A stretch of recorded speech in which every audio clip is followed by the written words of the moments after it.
말씀 신명기서 11장 7절에서 17절까지입니다. 성경책을 찾으셔도 되고요. 이 앞에 기록이 되어 있으니까 우리 한 절씩 나누어 읽도록 하겠습니다. 제가 홀수절 읽습니다. 너희가 여호와께서 행하신 이 모든 큰 일을 너희의 눈으로 보았느니라.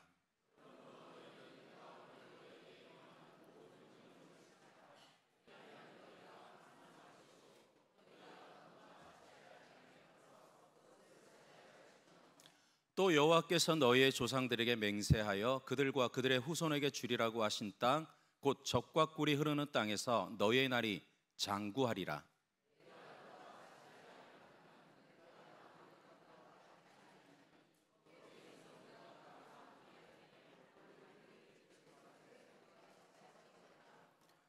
너희가 건너가서 차지할 땅은 산과 골짜기가 있어서 하늘에서 내리는 비를 흡수하는 땅이요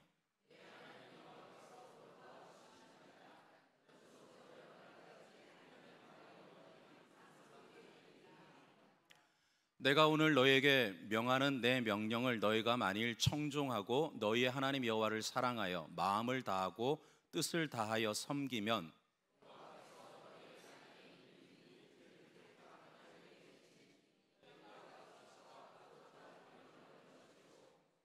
또 가축을 위하여 들에 풀이 나게 하시리니 내가 먹고 배부를 것이라.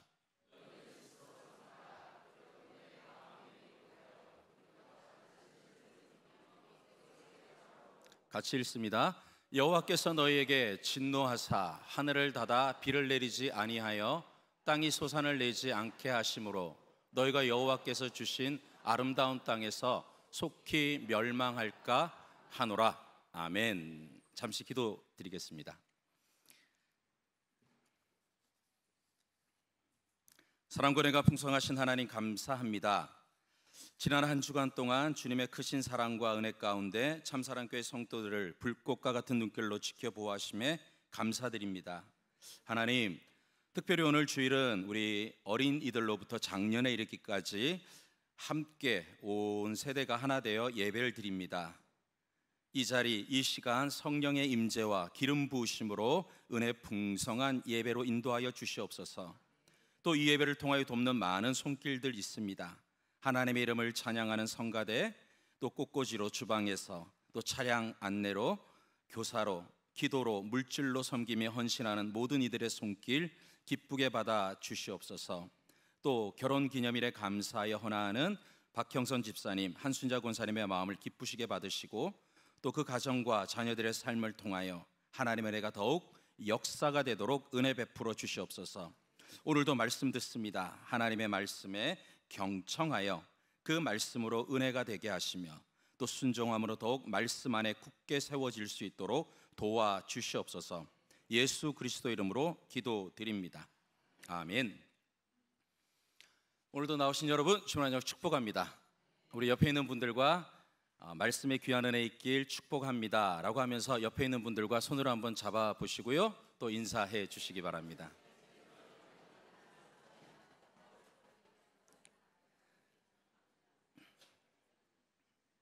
예, 이미 광고 말씀처럼 이제 오늘 이 예배는 우리 참사랑교회 우리 어린 아이들로부터 장년에 이르기까지 함께 온 세대가 모여서 드리는 세대 통합 예배를 드립니다. 바라기는 우리 아이들로부터 모든 어른들에 이르기까지 말씀의 귀한 은혜가 우리의 삶에 복이 될 수 있기를 축복합니다. 제가 6월 달에 이 세대통합 예배 때 드렸던 말씀인데 혹시 여러분들 기억하실런지 모르겠습니다. 전혀 기억이 안 나시겠지만 기억을 하셔야 됩니다. 우리 아이들은 2달 전 말씀도 기억을 해내야 되기 때문에 여러분들도 동일합니다. 제가 그때 신명기라고 하는 책이 어떤 책인지를 말씀을 드렸는데 혹시 여러분들 신명기가 어떤 성경책인지 기억하고 계십니까? 전혀 감이 없으시죠? 예. 신명기는 이제 이 모세가 죽기 전에 마지막으로 이스라엘 백성들에게 남긴 고별 형식의 설교로 기록된 책이라 했습니다. 조금 더 부연 설명을 드리자면 이스라엘 백성들이 출애굽해서 하나님으로부터 시내산에서 하나님의 말씀, 율법을 받았습니다. 그리고 나서 이제 광야 시대, 출애굽의 시대를 지나서 하나님이 약속해 주신 가나안 땅에 들어가기에 앞서 다시금 이 모세를 통해서 이스라엘 백성들에게 가나안 땅에서 어떻게 살아가야 되는지에 대한 말씀을 풀어서 설명해 주는 것이 이 신명기라 했습니다. 하나님께서 이 이스라엘 백성들에게 출애굽 세대에서 광야 세대로 신앙의 전수를 위해서 말씀을 전해 주셨던 것처럼 이스라엘 백성들은 늘 다음 세대들에게 이 신명기를 통해서 하나님의 말씀을 전해 주었다는 거예요. 그래서 성경을 통해서 보면 예수님께서도 말씀 중에 이 신명기의 말씀을 참 많이 인용해 주셨습니다. 그 이유는 예수님도 동일하게 유대인으로서 어릴 때부터 부모님에게 신명기의 말씀을 들었기 때문이에요. 지금 현재 유대인들도 마찬가지라는 거죠.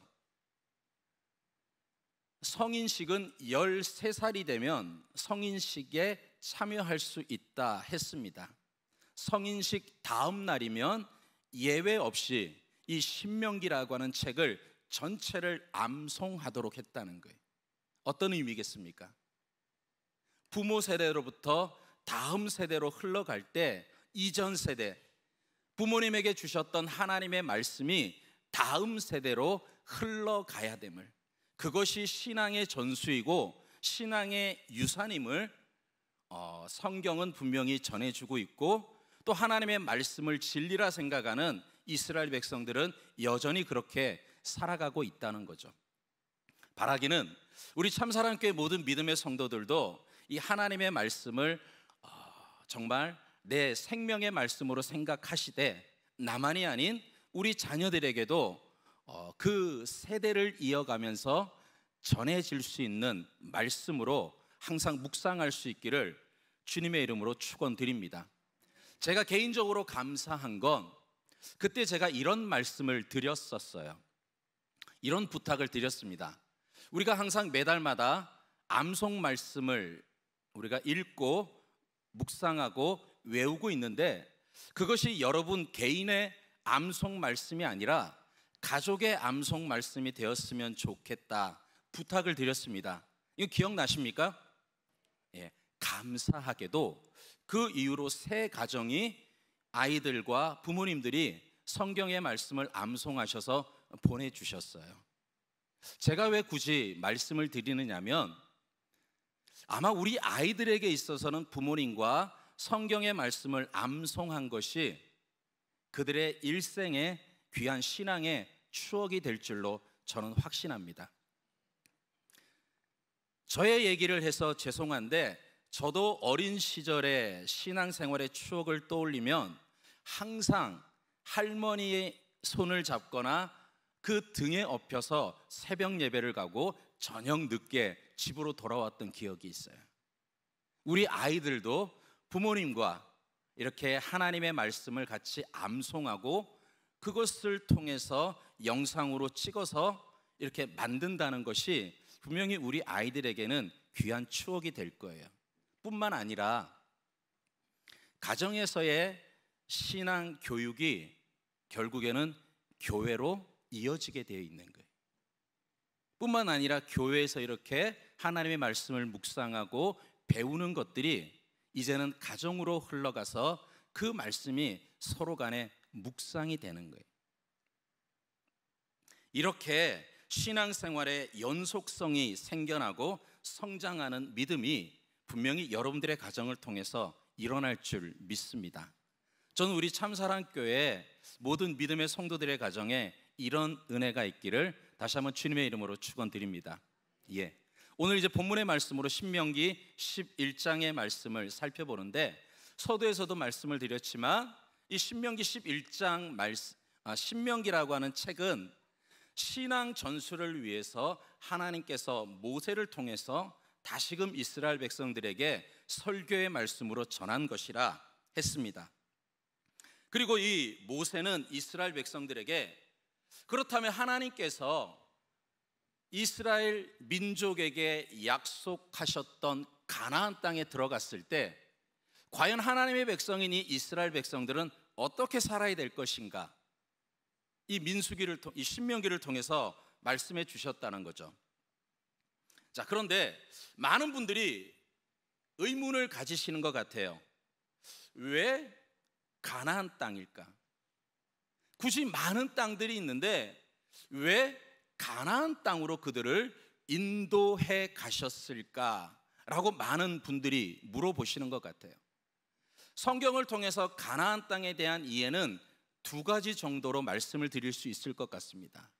그리고 그 가나안 땅이라고 하는 것은 왜 하나님께서 들어가게 하셨는지 이유와 의미를 담고 있다 싶은데, 자, 먼저 PPT 지금부터 시작하겠습니다. 이거는 제가 원래 다른 건데 어떤 내용이냐면 제가 일전에 어느 성도님과 개인적인 신앙 상담을 했었어요.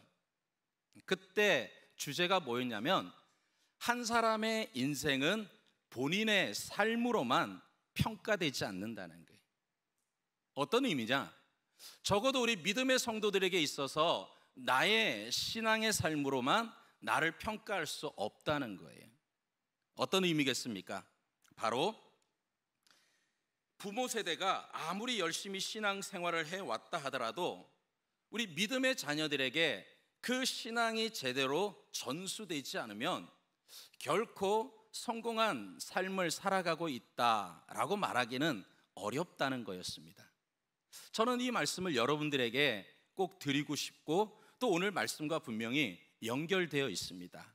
바라기는 여러분들의 그 신앙의 삶이 여러분대로서만 끝나는 것이 아니라 여러분들의 자녀에게로 분명히 전수되고 흘러갈 수 있기를 다시 한번 축복합니다. 네, 오늘 이 신명기 말씀을 우리가 한번 살펴보는데요. 네, 자, 이 가나안 땅은 약속의 땅이라는 거예요.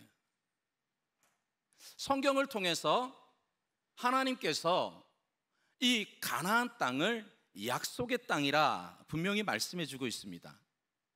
하나님께서 이 가나안 땅을 주시겠다라고 약속하셨던 첫 번째 사람이 누군지 아십니까? 아브라함이죠. 갈대아 우르에 살아가고 있던 아브라함의 가족들, 특히 아브라함을 향해서 내가 너에게 보여주는 땅으로 가라 말씀하십니다.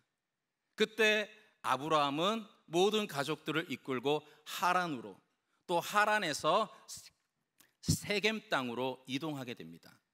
그때 하나님께서 내가 너에게 지시하는 땅으로 가라, 그래서 헤브론 지역으로 또 옮기게 되고, 이 아브라함을 통해서 처음 약속하셨던 하나님의 약속이 그 아들 이삭을 통해서도 동일하게 말씀하시고, 또 이삭을 통해서 말씀하셨던 그 약속이 야곱을 통해서도 하나님께서 맹세하시는 것이 성경의 말씀이에요.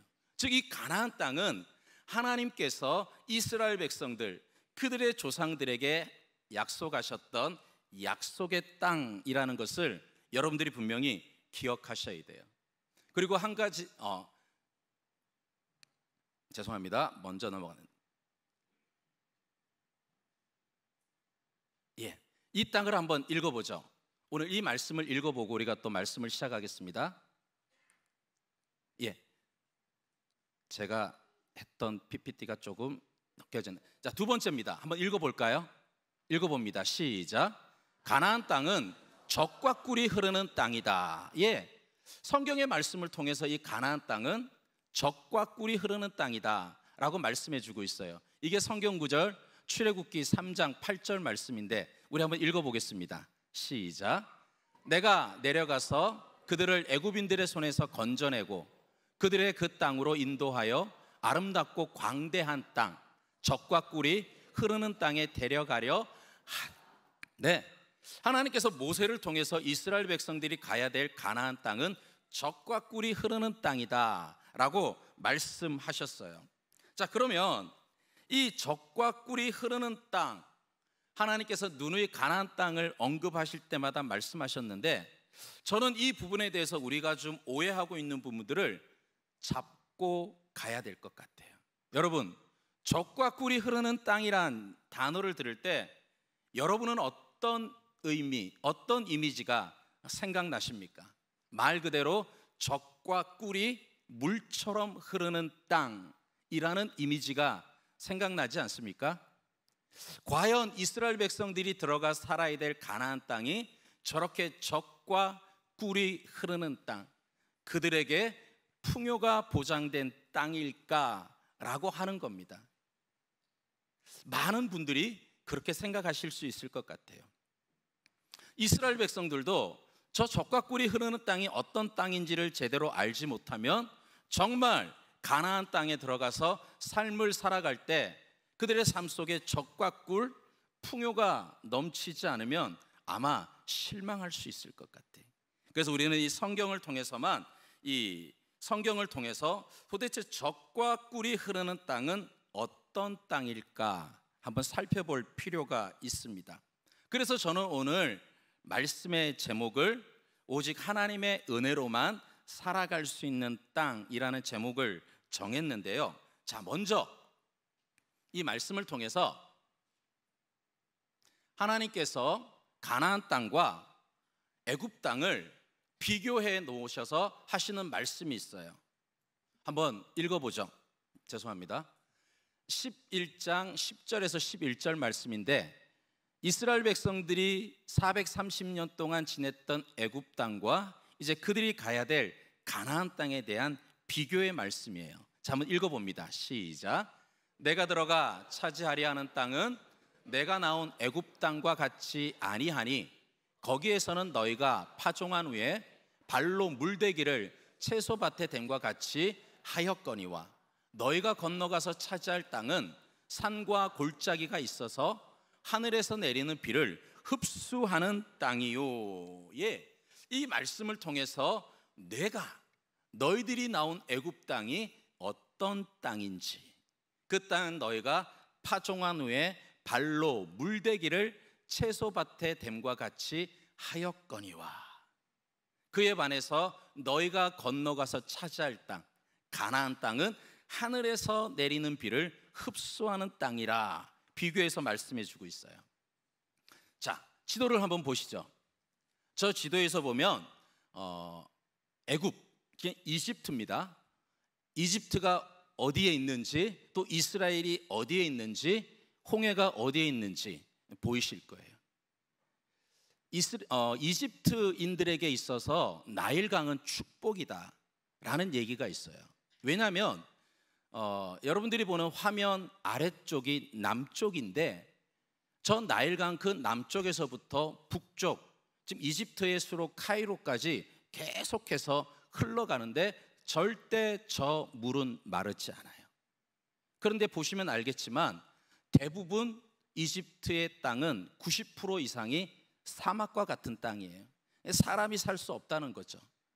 그럼에도 불구하고 이집트 문명의 찬란한 역사를 이룰 수 있었던 건 바로 저 나일강을 통해서 끊임없이 물이 흘러가고 때로는 정기적으로 범람했다 할 정도로 어떤 농사를 짓기에는 아주 유리했다는 거죠. 그래서 오늘 성경에 보면 발로 물을 댄다 했는데 적당한 사진이 없어서 제가 이 사진을 한번 찾아봤는데, 애굽에서 유래된, 애굽 사람들이 사용하던 농기계 중에 하나입니다. 그러니까 나일강에서 그들이 살아가기 위해서 나일강에 있는 물을 자신들이 살아가야 될 곳으로 가져오기 위해서 어떻게 저렇게 항아리를 단 바퀴가 밑으로 내려가서 물을 퍼오면 저 위 높은 데다가 물을 쏟아내게 되겠죠. 그러면 기울기에 따라서 그 물이 흘러서 자기들이 가꾸는 밭으로, 집으로 간다는 거예요. 그러니까 이스라엘 백성들이 자신들의 수고, 그들의 발로 수고를 하든지 가축의 도움을 받든지 조금만 열심히 하면 얼마든지 살아갈 수 있는 땅이 애굽 땅이었다는 거죠. 그에 반해서 그들이 살아가야 될 땅은 비를 흡수하는 땅이라 했어요. 조금 더 이미지를 통해서 여러분들에게 보여드린다면, 발로 물대기고요. 여기가 유대 땅입니다. 가나안 땅입니다. 저 땅을 성경은 지금 뭐라고 얘기를 하느냐? 비를 흡수하는 땅이다 라고 얘기를 해요. 우리가 어느 정도 상식적으로도 또 말씀을 통해서도 많이 알고 계시겠지만, 저 가나안 땅은 대부분 석회암지대입니다. 그러니까 비가 아무리 와도 금방 땅 밑으로 다 스며든다는 거죠. 그러니까 아무리 비가 와도 저것을 제대로 사용하지 못하면 그들의 풍요가 보장되지 않을 수 있다는 거예요. 그리고 이스라엘 땅에는 가나안의 이 애굽의 나일강처럼 그렇게 물을 자기들이 쓸 수 있을 만큼의 풍요로운 강은 없다는 것을 우리는 이미 알고 있습니다. 그래서 하나님께서 이 가나안 땅을 주실 때 비를 흡수하는 땅이다라는 것을 말씀해 주셨는데요. 메시지 성경에 보면 이 부분을 어떻게 설명을 해주고 있느냐면, 제가 한번 읽어드릴게요. 정원사이신 하나님, 여러분의 하나님께서 친히 가꾸시고 1년 내내 홀로 돌보시는 땅입니다 라고 해석을 해요. 하나님을 가드너, 정원사로 표현하세요. 식물은 주인의 발자국 소리를 듣고 자란다 라는 말이 있죠. 정원사가 늘 그 정원을 잘 가꾸어야 아름다운 꽃들이 피어나듯이 이 하나님께서 가나안 땅을 마치 정원사처럼 가꾸어 주신다라고 해석을 해 놓았는데, 마찬가지입니다. 아무리 사람이 땀 흘리며 노력을 해도 하나님께서 은혜를 베풀어 주시지 않으면 살아갈 수 없는 땅이 바로 저 가나안 땅이다 라는 겁니다. 자, 그렇다면 이제 저런 가나안 땅을 성경은 분명히 젖과 꿀이 흐르는 땅이다 라고 말씀하셨단 말이에요. 그러면 이 젖과 꿀이 흐르는 땅의 어떤 의미, 또 우리가 어떻게 받아들이고 이해해야 될 거냐라는 겁니다. 거기에는 이 말씀이 있는데요, 잠깐 이 말씀은 하고 그래요.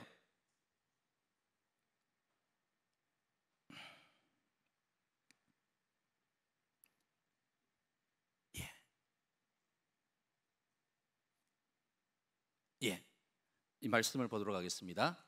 자, 이 하나님의 은혜를 전제로 했다는 것인데요, 바로 이른 비와 늦은 비입니다. 다시 한번 성경을 우리가 통해서 보면, 여러분 한번 보시죠. 신명기서 11장 14절에서 15절 말씀, 시작. 여호와께서 너희를 땅에 이른 비 늦은 비를 적당한 때에 내리시리니 너희가 곡식과 포도주와 기름을 얻을 것이요.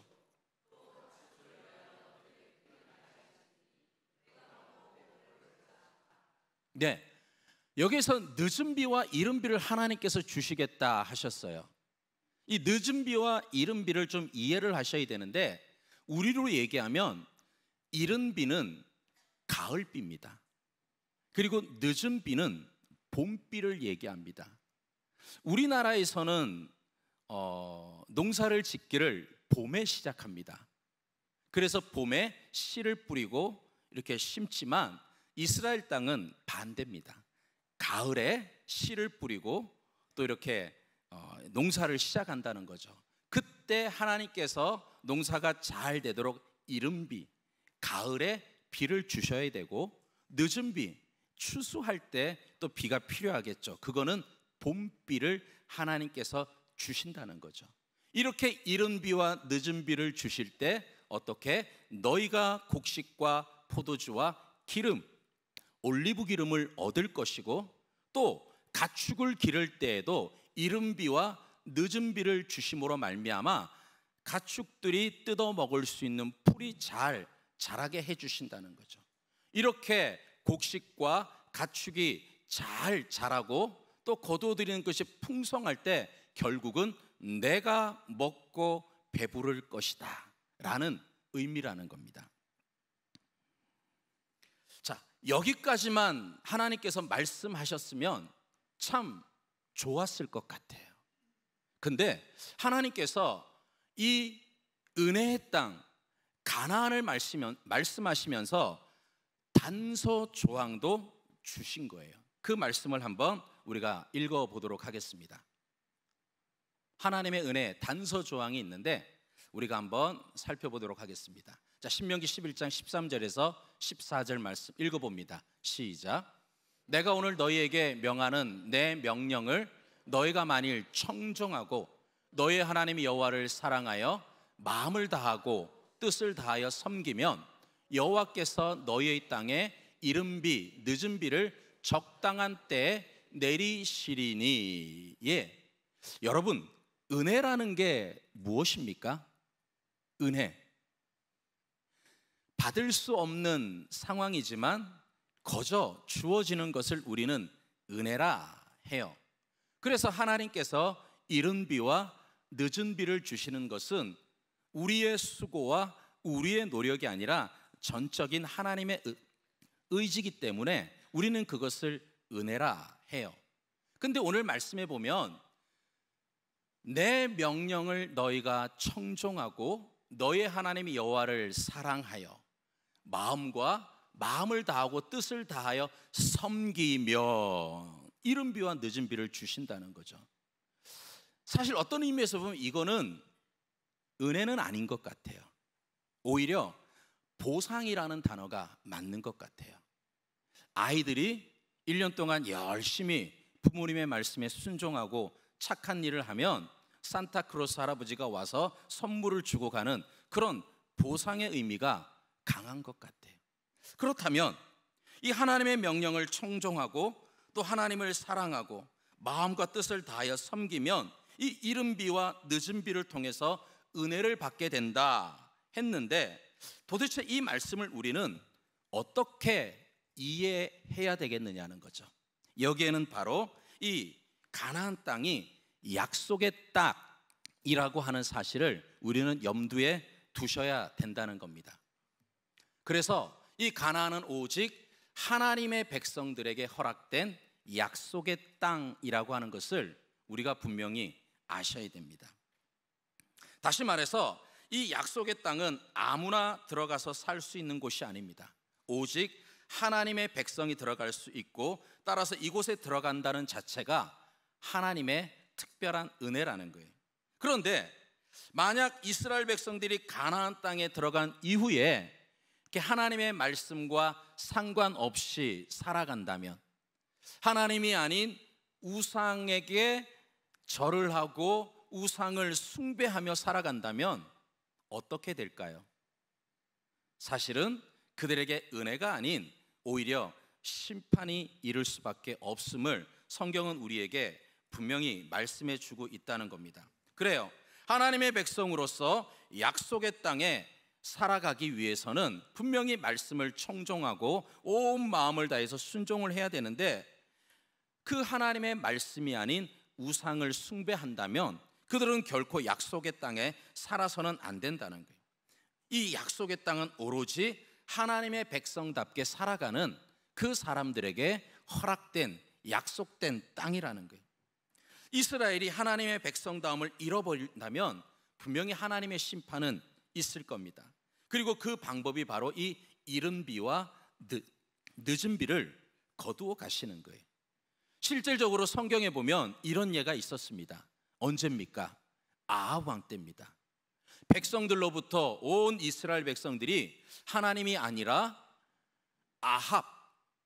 아합에게 우상 숭배를 할 때 하나님께서는 엘리야 선지자를 통해서 수년 동안 이 땅에 비와 이슬을 그치겠다 말씀하셨어요. 그리고 정말 3년 6개월 동안 이스라엘 땅에 비가 오지 않았어요. 그런데 이 갈멜산상에서 엘리야 선지자와 바알 선지자들의 영적인 전쟁 끝에 바알 선지자들을 다 몰아내고 나서 이 땅에 비가 내렸던 것을 우리는 알고 있습니다.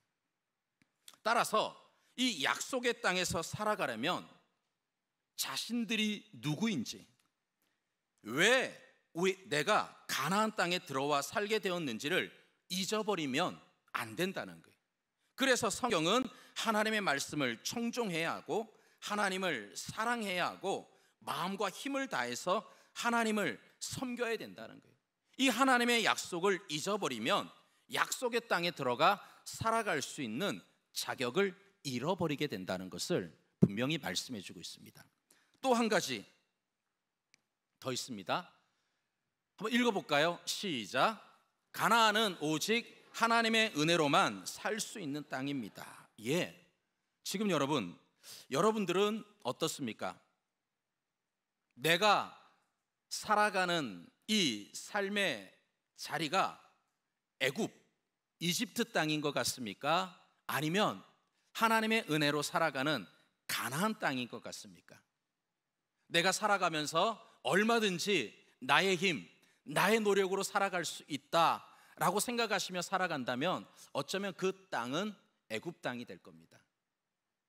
그러나 나는 하나님의 은혜가 필요한 사람이고 오늘도 하나님께서 나에게 주실 은혜를 기대하며 하나님이 주신 은혜 감사하며 살아간다면 그분이 살아가는 곳은 가나안 땅이 될 겁니다. 하나님께서 우리 믿음의 성도들을 향해서 결코 잊어버리는 한 가지가 무엇이냐? 바로 어떤 상황 가운데서도 이 하나님과의 관계를 잘 맺어가기를 원하십니다. 그렇지 않으면 저와 여러분의 하나님의 관계가 은혜로 시작했는데 그러나 하나님의 은혜를 잊어버리고 만다면, 하나님의 이 은혜를 당연한 것으로 여기며 살아간다면 결국에는 내 삶을 통해서 감사를 잃어버리게 될 수 있습니다. 하나님의 은혜가 아닌 내 욕심, 내 욕망을 위해 살아갈 수 있게 된다는 거죠. 그렇게 되면 그곳은 가나안 땅이 될 수 없습니다. 그곳은 오히려 애굽 땅과 같이 어쩌면 하나님을 잃어버린 영적인 지옥이 될 수 있다는 거죠. 사랑하는 성도 여러분, 그래서 우리는 언제나 하나님의 말씀에 귀 기울이셔야 됩니다. 하나님의 말씀을 내 가슴 속에 새기셔야 됩니다. 그리고 세상의 그 어떤 것이 아닌 하나님을 사랑하셔야 됩니다. 온 마음을 다해서, 온 정성을 다해서 하나님을 사랑하고 그 말씀 지키기를 힘쓰셔야 합니다. 그럴 때 하나님께서 저와 여러분의 삶을 통해서 어떤 은혜? 이른 비와 늦은 비의 은혜를 베풀어 주실 거고 그것을 저와 여러분이 누리며 살아가게 될 줄 믿습니다. 그 은혜가 저와 여러분의 삶을 통해서 있기를 축원드립니다.